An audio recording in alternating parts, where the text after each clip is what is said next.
जो प्रकृति के लगातार आघात हैं, आपने कहा कि उनको सहना ही युद्ध है। सहने को संस्कार मत बना लेना। बड़े सहनशील हैं, बड़े संस्कारी हैं, बड़े आदर्श पुत्र हैं कि पति हैं कि पत्नी है या जो भी है, बड़े सहनशील है, बड़े सहनशील है। कोई संस्कार की बात नहीं है, ये बात ज्ञान की, अध्यात्म की होनी चाहिए कि सह रहा हूं क्योंकि, और फिर एक समुचित कारण होना चाहिए। ऐसा कारण जो आपने रट नहीं लिया है, बाहर से उठा नहीं लिया है, ऐसा कारण जो आपकी मजबूरी नहीं है, आपका प्रेम है। समझ में आ रही बात? लोग कारण बता भी देंगे, कारण में हमेशा क्या बताएंगे? विवशता। सहना तो पड़ता है, नहीं तो घर बिखर जाएगा। ये तुम क्या बता रहे हो? हमेशा अपने आप से पूछते रहना, ये जो मैं बर्दाश्त कर रहा हूँ या सह रहा हूँ, जो भी है, ये मेरी विवशता है या मेरा प्रेम? जो तुम्हें दुख देना चाहता हो तो बिल्कुल कब जल मरेगा? जब सारा दुख पाने के बाद भी तुम मुस्कुरा दो। आचार्य जी, जो प्रकृति के लगातार आघात हैं, आपने कहा कि उनको सहना ही युद्ध है। तो एक बार आपसे बात हो रही तो आपने एक विधि बताई थी, don't let it come on your face. याद नहीं है क्या कहा था। कि कुछ भी अगर आ रहा है तो just don't let it come on your face.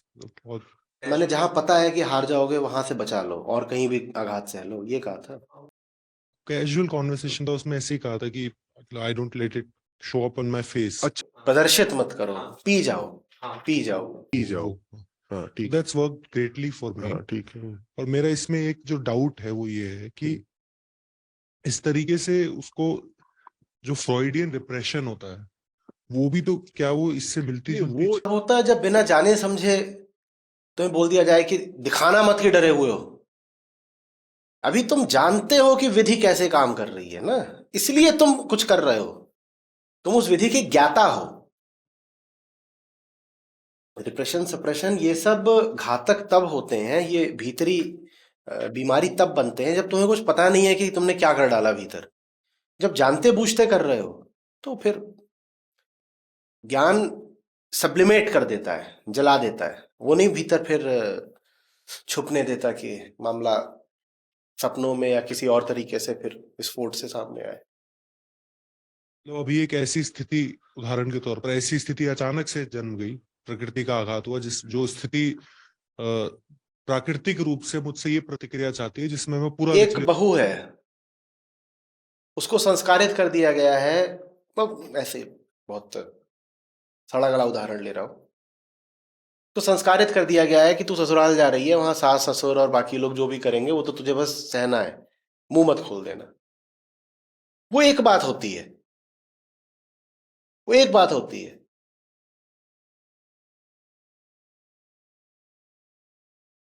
सलीब पर ईसा चढ़े हुए हैं या सुकरात के हेमलॉक का प्याला दे दिया गया है,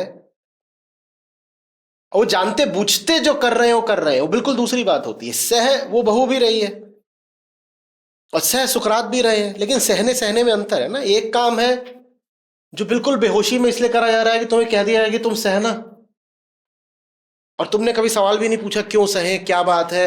बहू ने कभी क्या प्रश्न उठाया है कि मैं तितिक्षस्व क्यों करूं? बहू ने तो कभी पूछा नहीं। तो वहां पर यह सब होगा कि भीतर ही भीतर उसके घुटन पैदा हो जाएगी और वो पगलाने लगेगी और एक दिन वो माता चढ़ेगी उस पर, वो सब फिर होगा उसके साथ, क्योंकि उसको फिर दमित किया जा रहा है वहां पर। लेकिन जो जानते बूझते सह रहा है, कह रहे आओ कीले ठोक रहे, उसके हाथ में कीले ठोक दी गई हैं, लकड़ी पीछे ऐसे, लकड़ी का फट्टा और कीले ठोकी जा रही है, सोचो कितना सहना पड़ रहा होगा। सह रहे हैं, वो जानबूझ के सह रहे हैं ना, जानबूझ के सह रहा है, उसका मानसिक स्वास्थ्य नहीं प्रभावित हो जाता।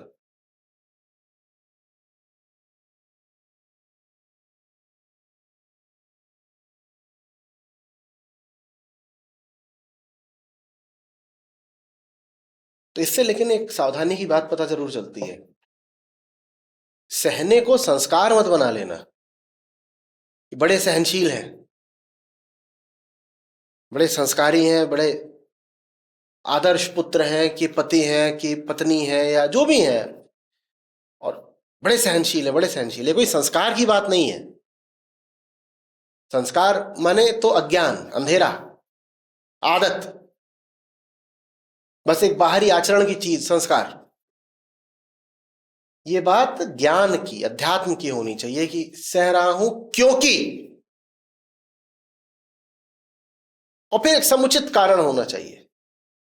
और ऐसा कारण जो आपने रट नहीं लिया है, बाहर से उठा नहीं लिया है, ऐसा कारण जो आपकी मजबूरी नहीं है, आपका प्रेम है। समझ में आ रही है बात? लोग कारण बता भी देंगे, कारण में हमेशा क्या बताएंगे? विवशता। सहना तो पड़ता है, नहीं तो घर बिखर जाएगा। ये तुम क्या बता रहे हो? मजबूरी का तर्क अध्यात्म में एकदम नहीं चलता। सह रहे हैं तो प्रेम की खातिर, प्रेम की खातिर सह रहे हो, बिल्कुल दूसरी बात। मुक्ति के लिए सह रहे हैं आघात,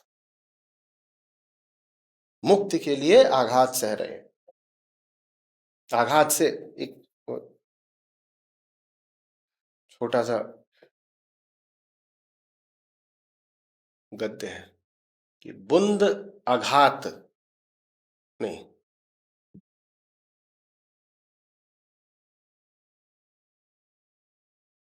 बुंद आघात सही गिरि कैसे, खल के वचन संत सही जैसे। ऐसे सहना होता है। गिरि माने पर्वत, कि पर्वत पर बूंद पड़ती है, बड़ा भारी आघात हो जाता है पर्वत पर। ठीक उसी तरीके से खल लोगों के जो वचन होते हैं, खल माने दुष्ट, दुष्ट लोगों के जो वचन होते हैं, गाली गलौज होती है, उसको संत ऐसे ही पी जाते हैं। उन्हें उतनी चोट लगती है जितनी चोट लगती है पर्वत को जब उस पर बूंद का आघात होता है। तो वैसे तो आघात सहना किसी संत का काम होता है। कायरता में तुम आघात सहते जा रहे हो, वो बिल्कुल अलग बात है। विवशता में सह रहे हो, बिल्कुल अलग बात है। और अपने ज्ञान में सह रहे हो, वो एक अलग चीज है बिल्कुल।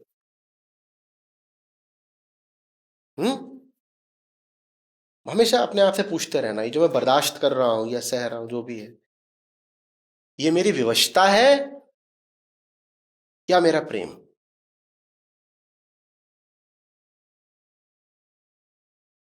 हम्म अभी बैठे बैठे एक उदाहरण आया, जैसे कोई गाड़ी है, बस है, जो सही जगह जा रही है, सही जगह, लेकिन उसमें बैठने के लिए सीट नहीं मिली, एकदम जमीन में बिठा दिया, वहां चुभ भी रहा है, तब भी बैठे रहो, सहते रहो, क्योंकि वो गाड़ी सही जगह ले एकदम जाती फर्क, बिल्कुल ठीक, एकदम ठीक है। और फिर कल्पना नहीं है, कल्पने के ही विरुद्ध फिर करना है युद्ध। भाई कोई मजबूरी नहीं है, तुम वहां इसलिए बैठे हो, तुम्हारा ही लाभ है, तो कल्प क्या रहे हो? लेकिन भीतर से वृत्ति उठेगी, कल्पो, अपने आप को दिखाओ कि मेरे गलत हो रहा है सब। ऐसे दोनों चीजें एक साथ नहीं मिलेंगी, कि सत्य भी मिल जाए और सुख भी मिल जाए। तुमने चुन लिया है, मस्त चुनाव करा है, सत्य चुन लिया है, गाड़ी जा रही है, सुख का तुमने दाम चुका दिया है, सुख की आहुति देके तुमने सत्य मांग लिया है। अब हाय हाय करने की कोई बात नहीं। हम्म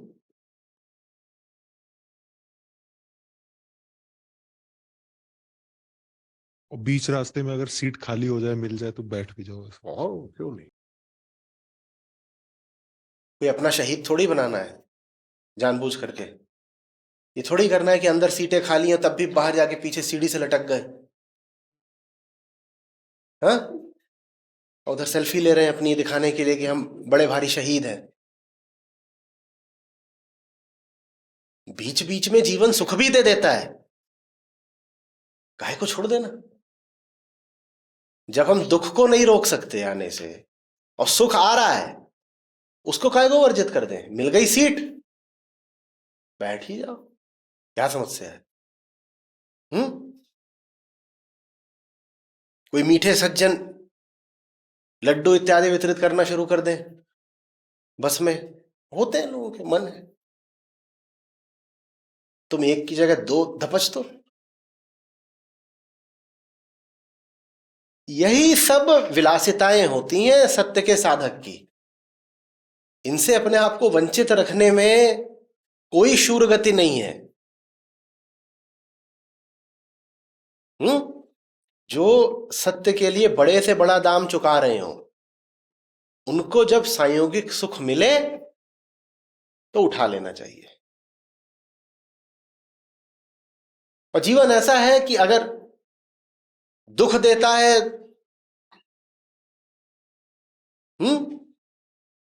भर भर के, तो बीच बीच में थोड़ा बहुत सुख भी देता ही देता है। उसकी हम बात कर चुके हैं ना, उसका मनोविज्ञान क्या है। बीच बीच में अगर सुख नहीं मिलेगा तो दुख के विरुद्ध विद्रोह कर दोगे, क्रांति कर दोगे, मुक्त हो जाओगे, तो तुम दुख के पाश में बंधे ही रहो। इसके लिए जीवन आपको बीच बीच में अनिवार्य रूप से सुख देगा ही देगा। जो कृष्ण ही कहते हैं, आएंगे अभी आने वाले श्लोकों में, कि जो निष्काम कर्म योगी होता है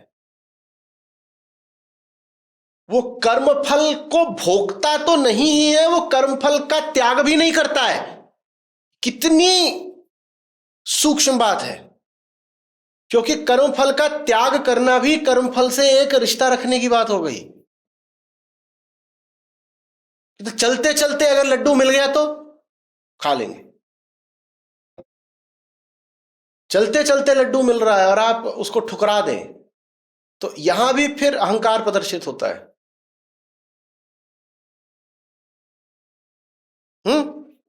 और प्रकृति आपको वो पल देगी सुख के बीच बीच में।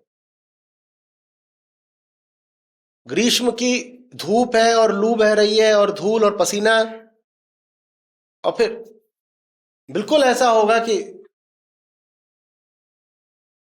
2-4 घंटे बीतेंगे और थोड़ी सी शीतल पुरवाई बह जाएगी। कहे जब जब धूल बर्दाश्त कर रहे हो, धूप बर्दाश्त कर रहे हो, तो शीतल थोड़ी सी मंद अगर पवन मिल गई तो उससे इनकार कर देना है। क्यों इनकार कर देना है? ना हमने दोपहर से इनकार करा था, ना हम अब रात से इनकार कर रहे हैं। रात थोड़ी सी ठंडी हो गई है, बड़ा अच्छा लग रहा है। गर्मियों में कई बार रातें बड़ी प्यारी हो जाती हैं।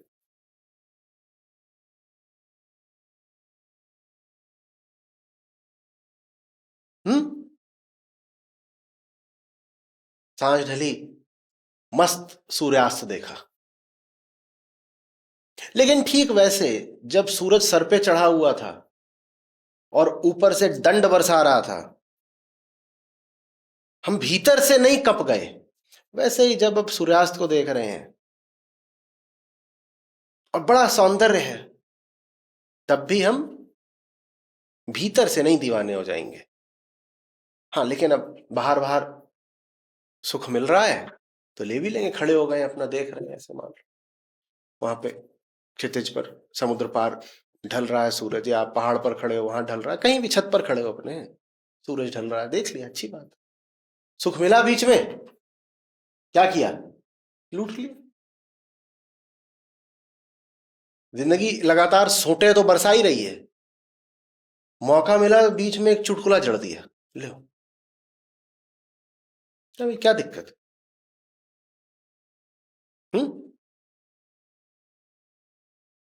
दुख से हम इनकार तो नहीं कर रहे ना, तो सुख से भी इनकार काहे को करते? इसी में हमारी गरिमा है,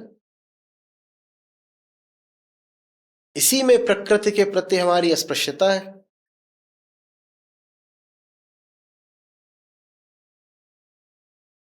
कोई विधान, कोई सिद्धांत नहीं बना लेंगे कि हमें तो सिर्फ और सिर्फ वंचित रहकर जीना है।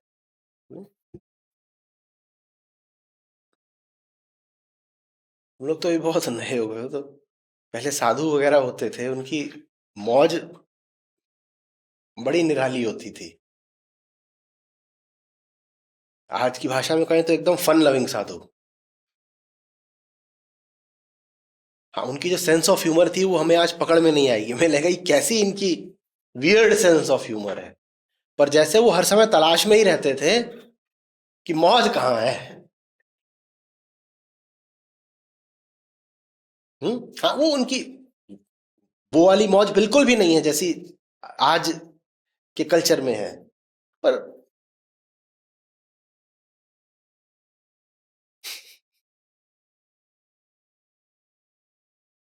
हर चीज जैसे चुटकुला हो। चुटकुला ही तो क्या है।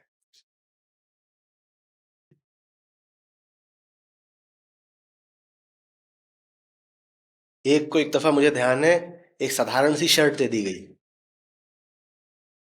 पहन लो इसको, और उसको पहननी नहीं आई, उसने उल्टी पहन ली, बाहें दोनों डाल दी और बटन पीछे। फिर उसको बोला भी गया कि आगे कर लो, उसको इतनी मौज आई वो वही पहन के घूमता रहा।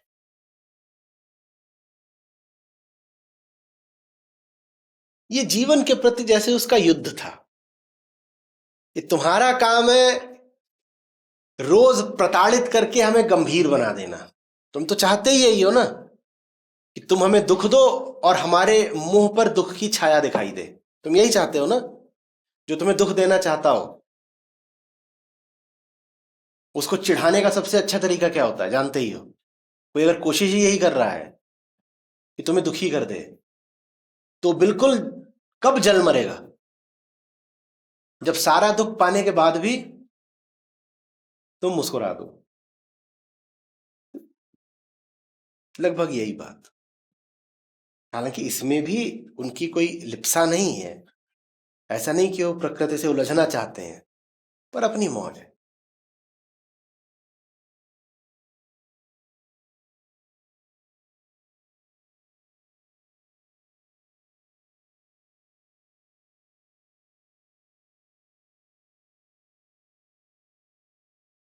गीता में तो हर तीसरे श्लोक में मुझे श्री कृष्ण का सूक्ष्म हास्य दिखाई देता है। तीसरा भी ज्यादा ही बोल रहा हूं, शायद हर श्लोक में।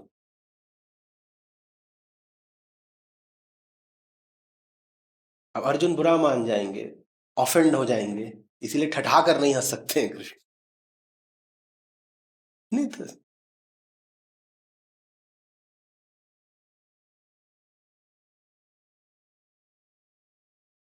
गीता एक गरिमापूर्ण जीवन का उद्घोष है।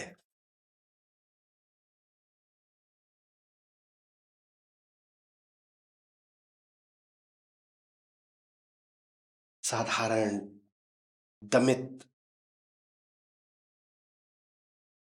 दबे कुचले,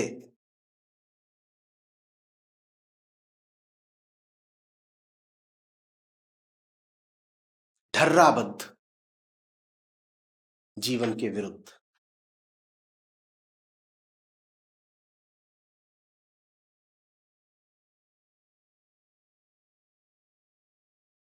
हम्म?